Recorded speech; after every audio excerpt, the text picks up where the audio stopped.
صبح و شام کی دعاؤں کی فضیلت۔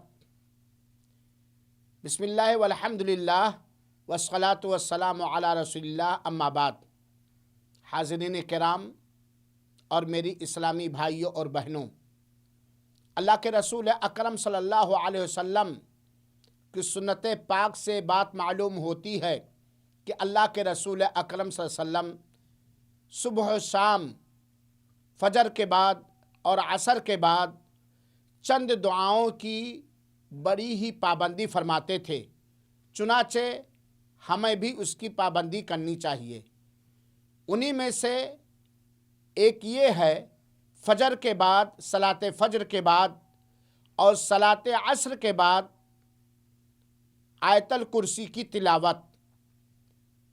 آیت الکرسی سورہ بقرہ کی آیت نمبر 255 کے اندر ہے۔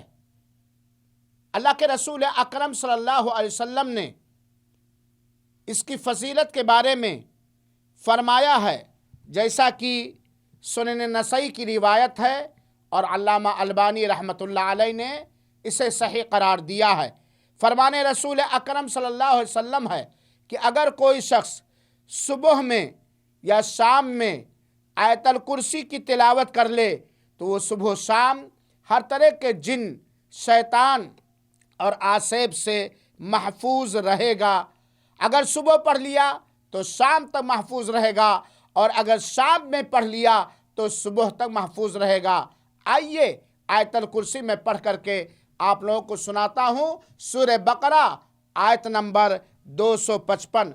اللہ لا الہ الا هو الحی القیوم لا تأخذه سنة ولا نوم له ما في السماوات وما في الأرض من ذا الذي يشفع عنده إلا بإذنه يعلم ما بين أيديهم وما خلفهم ولا يحيطون بشيء من علمه إلا بما شاء الله وسع كرسيه السماوات والأرض ولا يؤوده حفظهما وهو العلي العظيم۔